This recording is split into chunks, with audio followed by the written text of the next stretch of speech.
I want to say good evening to everyone.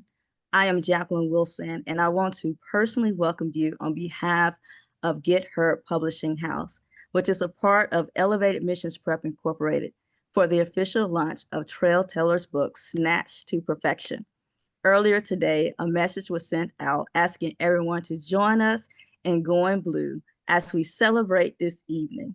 You have seen her cover, and you know that she utilizes the color royal blue.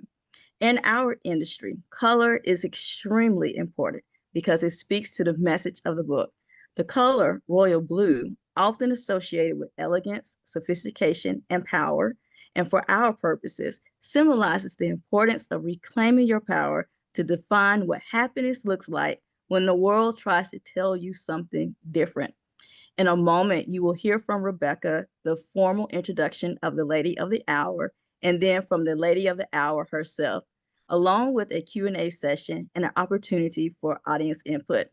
As you listen, please keep in mind this important thought.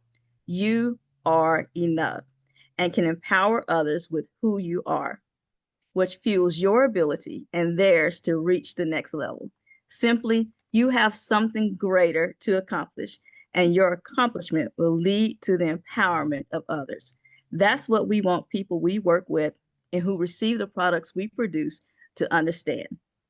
Now, we are getting ready to prepare for tonight's treat, and we will go over to Rebecca. Recently, author Trell Taylor referenced a quote about how the confidence felt on the inside is the confidence that shows on the outside. This embodies the woman we have here today. Someone who is confident enough to share the struggles of her story because she knew that it could change someone else's life. My name is Rebecca Cheshire, and I have the honor of introducing tonight's featured author, Trell Taylor.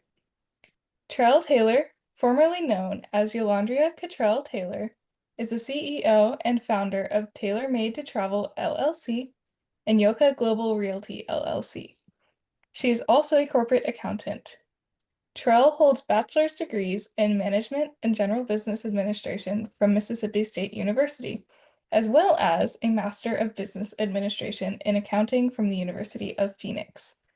Her community involvement reflects her dedication to making a difference, as evidenced by her membership in the illustrious Zeta Phi Beta Sorority Incorporated, and her active participation in numerous associations, including the National Black MBA Association and the Society for Human Resource Management, SHRM, as well as her receipt of several notable awards. As she continues to share her story, she is dedicated to educating individuals about the realities of the challenges we face and how to overcome them, while also providing practical solutions. Her goal is to inspire others to embrace their journeys towards healing and wholeness. Married to Trevor Taylor Sr., they have a blended family that includes children Patrick Jr., Jeremiah, Trevor Jr. or TJ, Damien, and Dorian, along with their fur babies, Mercedes, Bentley, and Dakota. Trell's faith, family, and commitment to service are the pillars of her life, guiding the purpose-driven existence she aspires to live and making her a relatable figure for many. I present to some and introduce to others author Trell Taylor. Thank you, Rebecca, for that wonderful introduction. I also want to make sure I thank you all because you're spending your Friday evening with me. I know a lot of us are winding down from a busy work week or trying to jumpstart your weekend. But in either case, I want to say thank you, thank you, thank you for spending your weekend with me or your Friday night with me. It definitely is appreciated. I want you all to first think about a time in your life when you had to change something or you tried to change something and you couldn't, how you felt during that time.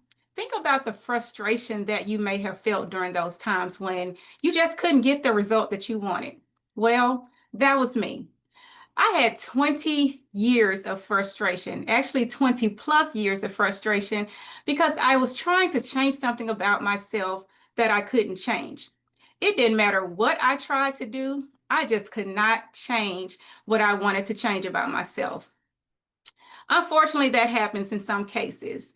The thing that I wasn't aware of is that I was suffering from a medical condition called diastasis recti. All the things that I had tried leading to that point, I couldn't get the result that I wanted from my stomach. I wanted to have that snatched body, that snatched to perfection look after pregnancy. But whatever I did, it didn't work. I was losing weight and everywhere else, but I couldn't lose it in my stomach area until I found out that I had diastasis recti. What is that? I know some of you are probably wondering, diastasis recti, what is that? Because that's what I was wondering. I had never heard of it. What we don't know is that it is very common. It actually occurs in out of 3 out of 4 pregnancies, which is a huge number considering it's not much talked about and it's unaware by so many people. So imagine my surprise when learning that I had 20 years of frustration and I had this not aware that that was the case. Now, on one hand, I was great. I mean, it was great to know what the issue was. But on the other hand, I was terrified to now know that because it was so severe that it could only be fixed through surgery. So think about if you have an ACL injury from a athlete that has to get repaired, that's done through surgery. The same thing is true if you have diastasis recti, if it's so severe, such as my case. Now, of course, if you catch it early on after pregnancy, you can fix it through things like exercises. But in my case, those same exercises that I was doing for 20 plus years, the crunches that I was doing, guess what? It was making it worse. Because diastasis recti is actually where your ab muscles stay stretched and they don't return back to its original shape. So all of the things that I was doing over those 20 plus years was actually making it worse and it was stretching it further. So in those cases, regardless of what you do, there's nothing that can fix it except with surgery, i.e. cosmetic surgery, a tummy tuck. And of course, when you have that, there's all the negative connotations that come along with it. So I had to deal with that.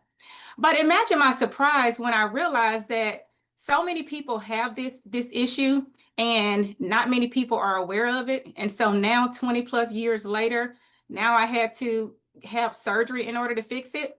So I started to wonder, there has to be a gap in the medical field.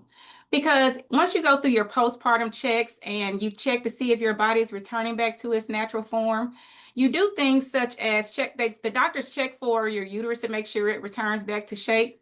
Well, when they're checking for things like that, why are they not checking for diastasis recti, given how common it is? So imagine my frustration of learning that and now knowing that I could have fixed this early on had that been checked. So when I realized that, my purpose in writing this book, it became a bigger purpose because initially I wanted to write my first book about relationships and all the toxicity that I went through in the relationships. It would be more entertainment. But once I started going through this condition and I realized there's a bigger purpose that people need to be aware of, I quickly changed my mindset to writing this book as my first book. Now, yes, I still will write that book about relationships, but I felt like this will capture a bigger audience and there's a bigger purpose for that. Now, I also want you all to imagine if you are going through something that you felt you can't fix. One of the things that I realized when writing this book is that although I had those issues post-pregnancy, there was something deeper that I wasn't aware of.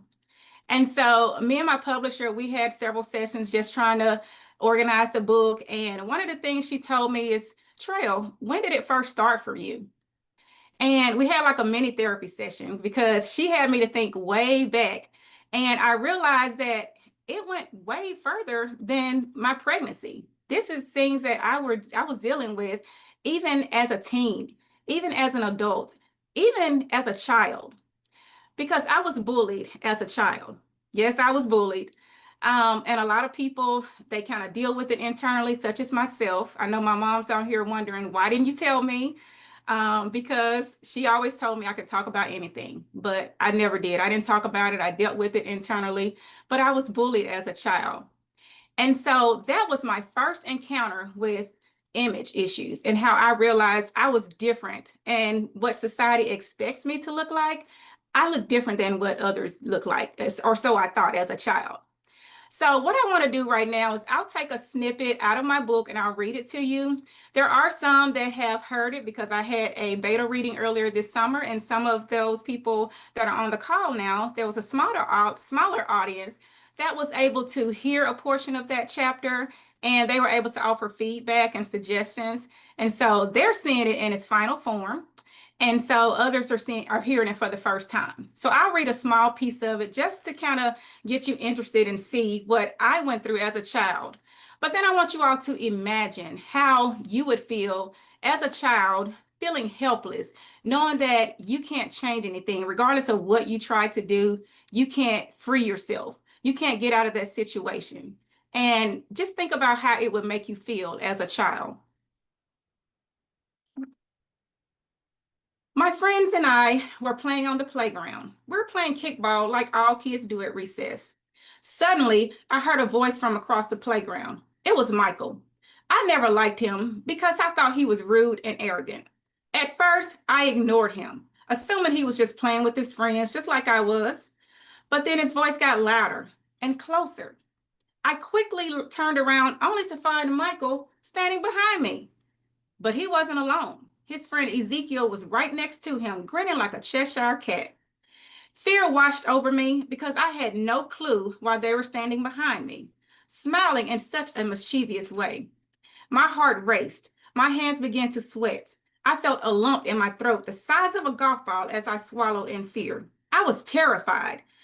Now, Michael and Ezekiel were notorious for terrorizing other sixth graders, and today it seems as I was their chosen victim.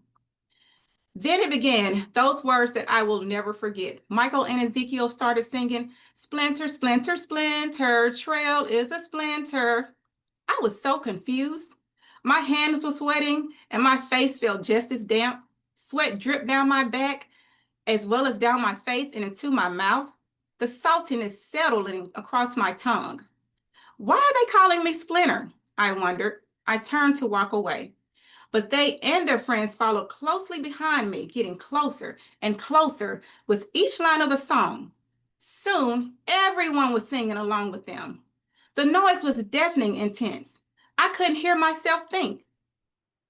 I attempted to run away quickly, but they ran even faster, as if they were chasing down a wolf on the trail of its prey. Abruptly, I stopped and screamed, "Why are you calling me Splinter? That is not my name." Michael replied, "It is your name now, Splinter, because you're like the rat from the Teenage Mutant Ninja Turtles." Everyone, including Ezekiel, erupted in laughter, the sound echoing across the playground as if it was bouncing off the walls like a glass cage. I was trapped, no way to escape. Yet confusion continued to grip me as my thoughts swirled. Splinter? I didn't even like the Teenage Mutant Ninja Turtles. Sensing my confusion, Michael obliged me with the explanation by placing his thumb underneath his top two teeth and saying, "Buck teeth splinter, buck teeth splinter, Trell is a buck teeth splinter." Then it dawned on me. Is that why everyone called my father Rat? And even some people call him Super Rat? Why would he be okay with that? I immediately began to get upset with my father. After all, I inherited my two deformities from him, and so did my siblings. Why didn't he fix his teeth so that we wouldn't have bad teeth?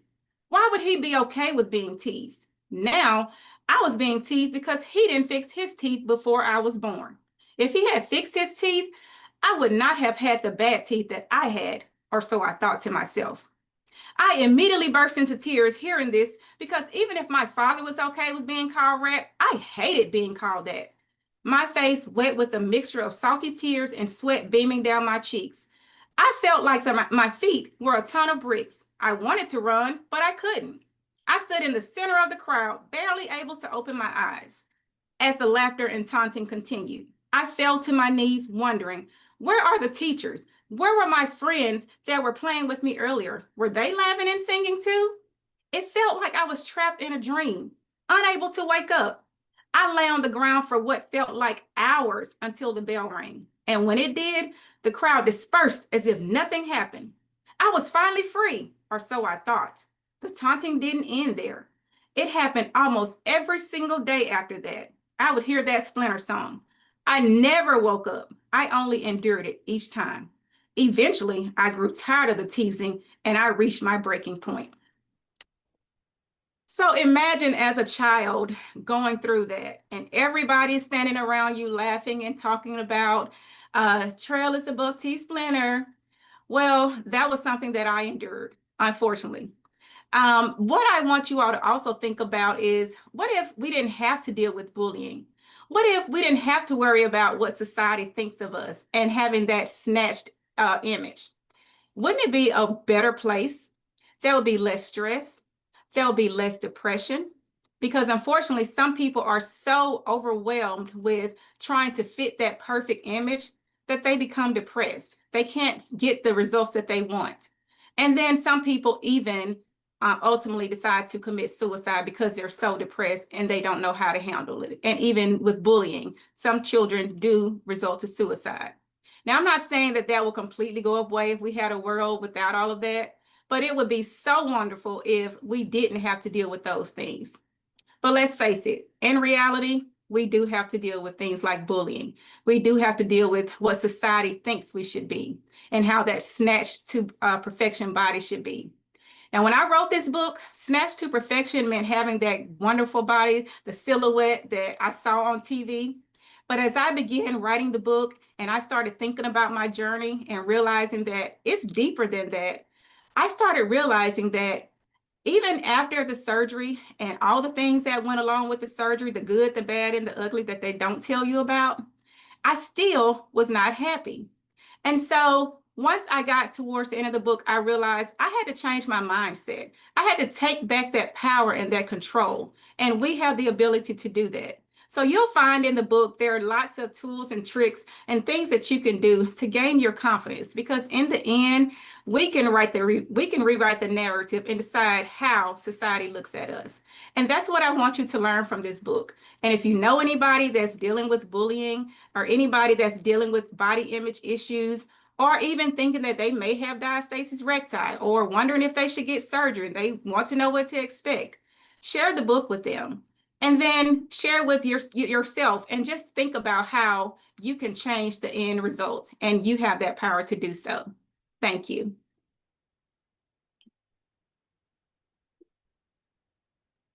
Trell, so powerful, absolutely powerful. As people get into the book, they will see that there are so many different things in this book. You're talking about bullying, you're talking about societal expectations of body image, and then you're also talking about the dual role as woman, being okay with not only motherhood, but also the fact that you can still be a woman too, that you don't have to forget about who you were before motherhood. I just want to ask a few questions during this Q&A session, and then we'll open the floor up to the audience. Going back to the bullying, right now, statistics say 1 in 4 children are being bullied at school. And less than half of those children are actually reporting that bullying. What advice would you have for someone who is facing bullying today, especially with the increase of bullying through cyber technology? Yes, I definitely know it is a huge problem, even then as well as now. Of course, back then it wasn't talked about as much, which is one reason why I didn't share it with my mom or anybody else. I later learned that that brought about a negative impact on me because I dealt with everything internal. So I didn't realize that keeping stuff in, despite my mom saying, hey, you can talk to me about anything, later on in life, I'm realizing that dealing with things internally, that's not beneficial for you. So as a child or as someone that's going through bullying, I would definitely tell them to utilize any resources that they have. If you have any support around you, your family, your friends, make sure that you can talk to them, especially if they're reaching out to you for help, because you don't have to go through it alone. It is fairly common. And so just knowing that you're not alone and you have people that are there to listen and to help you, that can also give them that confidence and their motivation to report it and to get out of that situation, because again, you have the power to take control. Yes, absolutely. And then the other thing that's in this book is talking about how you as a teenager you did decide to take back power. So you have 2 instances where you're taking back your power. What would you say to teenage girls specifically? What types of tips would you have if they are questioning their image? So, like you mentioned earlier, unfortunately, society plays a huge impact in how we view ourselves. Whether that's teen or adult, as myself, society is a big part of that, whether directly or indirectly. I think it's important to understand that what we see on TV or social media is not real. A lot of people don't understand that they're trying to make money. They're trying to get those ratings up. So what we're seeing on television is not reality. So we have to make sure we, again, change our mindsets. That's the big word for me. It's changing your mindset and understanding that what you see is not the way it is. So the grass is not always greener on the other side, but ultimately you have to change your mind and realize that it's not reality. Even though it says reality, it's not reality. It's all about making money, getting the ratings up. So you shouldn't put yourself in situations trying to be like someone else that's not even real and they're just trying to make money. So it's about changing your mindset and taking that control over how you view things and not letting society dictate your thoughts. Yes, absolutely. And we've already received our first comment about how impactful this type of message is. And we encourage people, whether you are live on Facebook or online with us within the Zoom, to share your thoughts as we continue this Q&A session. Going back to talking about womanhood and parenthood, there's such a debate as if women lose who they're supposed to lose who they are once they become mothers. But there is a statistics out there that says that a child's happiness is directly related to their mother's happiness. And so if a child's happiness is directly related to their mother's happiness, and then the woman is forgetting who she was before motherhood, how would you say that would impact people today? I think just like with teens and youth, we have to change our mind. There's a saying that says, happy wife, happy life. I know my husband is on. He's probably one of those that like, yeah, whatever. But that's also work with children, because if you're not happy, your children are not happy. And we probably don't realize it as moms because we're so busy trying to navigate through life, trying to make sure everyone is okay. We have a lot of things that we take care of as moms and still trying to work. But you have to make sure that you're happy because you can't pour from an empty cup. And if your children are seeing that you're not happy, then ultimately it affects them because they're wanting to know that their mother is okay. They bonded with you for 9 months. And so they feel what you're feeling, whether we realize it or not. They can understand, hey, something is wrong with mom, which my son has actually texted me once before, because children are huge on text these days. Even though we're in the same house, he's upstairs, I'm downstairs, and he's texting me. He's like, is everything okay? And I'm like, why are you saying that? So I didn't realize that they can sense things, they can feel things, and that ultimately kind of develops where they're wondering, okay, what's going on? Do I need to do anything? And it can become overwhelming for a child. So you have to make sure that you're fulfilled, that you're happy, and that you're getting things that you want out of life in order to pour into your children. And whether that's from, your image, making sure that you're finally getting those results that you want. I'll say that one of the things that I finally felt where I look different is when I got braces. And so when I was teased as an elementary, now as a teen and going into adulthood, I had the people telling me, hey, you have a beautiful smile. And my mom was the person that made sure we got braces. And so that helped me feel better so I can pour into others and gave me that confidence that I needed. Same thing as a mother. You have to be able to feel better internally so that you can give your 100% to your children as well. Yes, absolutely. I have one more question for you before we go to the audience. One of the most important sections in your book is actually the bonus section. So, added this bonus section. Can you tell people a little bit about what they will find in that bonus section? So as I mentioned earlier, when I was writing this book, it started off as one purpose. But then as I learned about diastasis recti and how common it is and how the purpose was bigger than I thought, I realized that I need to help others so that they can get the same sense of confidence and changing their mindset that I could. So I ended the book because that's really when I started realizing towards the end. I ended the book with a bonus survival guide. And in that guide, you'll see things like motivational tools, change, how to change your mindset, how to be empowered, and then how to handle challenges. And I even end with a prayer, and you can write your own prayer. There's pages in there where you can write things down as well. So it's about mainly letting people know that this is your survival guide. I wish that I had that when I was going through this, because again, I dealt with things internally instead of sharing with others. But if you're one of those people that keep things internal, this survival guide will definitely help you overcome those challenges. And I wanted to make sure I included that in the book because I wished I had that information when I was going through those 20 plus years of frustration. Thank you so much, Trell. And we do have some questions. We're going to start with Deidre Smith. Okay. Deidre, How you? um, we're going to pin you just so we can see your lovely face. Okay. Hi, Deidre. Hi.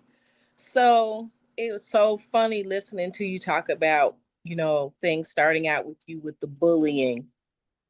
And so if you've been bullied before, you can relate. What do you think now as you've gone through your frustration and your healing, you recognize it as a trauma, and now that you're on the mature side of it, how do you think, what trait do you think you may have picked up that is a direct line to that bullying? So, for example, I was bullied, but I just happened to grow up to be 6'2", and it just worked out for me. But I recognize the result from me being bullied is I'm very protective over people, my friends, and you know this about me. We're not going. And so that was a strength that I picked up rather than kind of sulking in it. So how do you think, what trait do you think you picked up to obviously lead you to write this book? I definitely think, like you said, strength, because as you go through things, you're not understanding why something is happening, why it has to be you, why me. I said that all the time. And then as I got through my life and my journey, I started thinking, why not me? If anybody can get through things, that is me. One of the things that I learned from a minister at my church is that when you're always questioning why things are happening to you and how you can get through them and trying to get that strength, just write them down. Again, I love to journal, so that was easy for me. But just finding that strength within yourself is the biggest thing. And of course, like I said, that word mindset, changing your mindset. You have to be able to, get all the noise out and make sure that you're changing your mindset so you can gain that strength. Because even as a child, when you're bullying, you feel helpless. There's nobody that can help you. You feel like, you're just kind of useless in this world sometimes. And again, just if I had known that then or had someone to tell me that, again, that's the purpose of this survival guide. That was something that could help me get the strength that I needed in order to help overcome those situations sooner rather than later. Thank you so much. Thank you. We have a comment online. It says from Amp Ball. It says he is honored to join this great live, and we have been receiving lots of hearts and likes as well during the talk. We do open the floor at this time for other questions. We have a comment. Rico, I am going to pin you. I see you. There we go. Yeah, I just have a comment. Just listening to my sister talk about what she experienced with the bullying. That's my first time hearing it, and even now at this day and age, that big brother instinct just kicking in. That I wasn't there to protect her. But I'm very proud of her that she didn't allow the bullying and the teasing stuff to define who she is and define her outcome, in life. So I'm very proud that she was able to do that. Thank you. And my brother was also one that, you know, my mom made sure we all had braces, so we're all smiling now. But but Yeah. yeah, so definitely appreciate those words. And like I said, I didn't tell anybody, so I know it's shocking for you, my mom, anybody else that's on, because even now, a lot of people question and wonder, you were bullied out of all people? Like, yeah, I was, because I was quiet. I'm still quiet. But it is shocking for a lot of people to hear that. But I wanted to share that in my book. Thank you, Rico. We do have a question from Juanita in the comment section. It says, how do you feel about your current self-image and where do you get your confidence from? Well, first I want to say with Juanita, she is one that always calls us beautiful. She's my sorority sister. So anytime she sees anybody, she's like, hey, beautiful soror. And little does she know that plays a big part in how it can help someone's confidence, because you never know what people are going through from day to day. So things like that, people that you have around you that support you, people that can be a listening ear. My husband, he hears a lot of stuff that I go through and he hears my frustration, but I know he's always there if I need it. So just knowing that I have the support there, even growing up, like I said, I dealt with it internally, so I didn't talk to anyone. But now, as an adult, I realize I should have been utilizing those resources and making sure that I talk to people and take advantage of that support. So definitely use people that are there for you, that want to listen and offer that guidance and support for you. And just make sure that you take advantage of that, because it is there. Congratulations, Yolandria. I know this has been such a labor of love for you, and I've enjoyed it. Trust me. I have enjoyed your process. So we've had a lot of conversations, a lot of laughs and talks, but I had no doubt that this would get done. And I had no doubt that it would be awesome. I'm looking forward to reading it, you know. And what I love about when I do read it, I get to call you and say stuff. so, so I'm really, really excited about that part. And I know that you know, as a part of my social media presence, I review books, you know, so I'm even looking forward to that part. You know, whatever I'm reading at the time, because I do want to encourage people to, you know, stop dumbing themselves down just scrolling and actually pick up books in real life. So I review books, and I am so looking forward to not only reading this one, but reviewing it too. So congratulations. Thank you. And Tamika was one that was there from day one. I've been knowing her for, I don't know, what, 30 years or so. It feels like, yeah. But she's always been one that I know I can trust anything about her. So of course she's a published author herself. And she was there early on before I even started writing the book. So I definitely appreciate all the help that you've done throughout the process, and looking forward to the review, and others as well. Make sure that you do your reviews if you purchase a book, and that would be greatly appreciated. And thank you, Tamika. Yes, and we have more statements in the comment section. We have congratulations from Chandra. Delphia says, thank you for being so transparent and vulnerable. Agatha says, congratulations. Latoya Bledsoe says, congratulations. She's so proud of you. Congratulations from Deborah Walter. She says she's proud of you and thank you for the story and just beautiful. Let's see, we have Yolo. She says she's proud of you. Congratulations. She can't wait to read the book. Deidre again says she's proud. Proud is an understatement. Keep it going because she loves it. And Ebony also is saying congratulations. And now we have people who are online with us, Facebook Live. Thank you again for those people who are there. I'm going to call out just a few names. April and also Joni. Thank you all so much for being a part of this. Marcy says, congratulations. Your story is more common than we think. Thank you. Let's see. Estonia says, when we experience things in life, it is important to share how we overcome. This is exactly what you've done. Kudos for helping others rise above their personal struggles. I look forward to reading the entire book. So many congratulations coming in. As she said, it was definitely a labor of love, bringing this all together. And at the end, it truly will empower people. So again, I want to thank everybody. Your words of encouragement and the comments and questions, that definitely means a lot to me. And your attendance, of course. As I mentioned when we started, you could be anywhere else on a Friday night, but you chose to be here with me.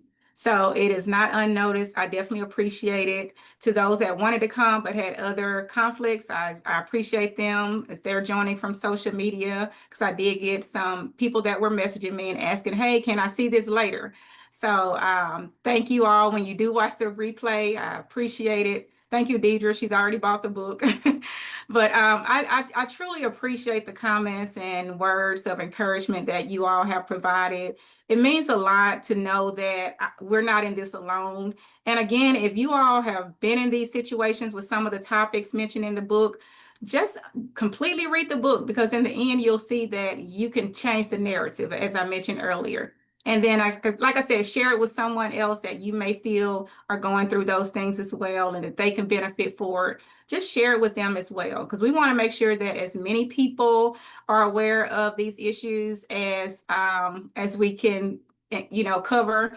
I'm sorry, I'm reading my husband's comment. We want to make sure that everybody is available to know what's going on, and that society does not have to dictate our life. And we can only do that by awareness and again, changing your mindset. So thank you, thank you, thank you. I truly appreciate your attendance, your support, and your comments and questions. Thank you. So again, we just want to emphasize how important it is for you all to be here, to be a part of this conversation, because it's people like you that go out and share what it is that she has done. And if everyone goes out and shares that, hey, you can change the narrative of your story, that you don't have to be what the world says, you're going to make the impact just ripple throughout your communities and throughout the world. So thank you again. She's going to be engaging with people on her author page. Just make sure you are following her on social media at author Trell Taylor. And if you have any questions, don't hesitate to reach out. The book is available for conferences and other large events. We are excited to work with people, especially individuals who are working with girls and talking about these issues of bullying, and also mothers who are looking for a change in their life. So thank you again.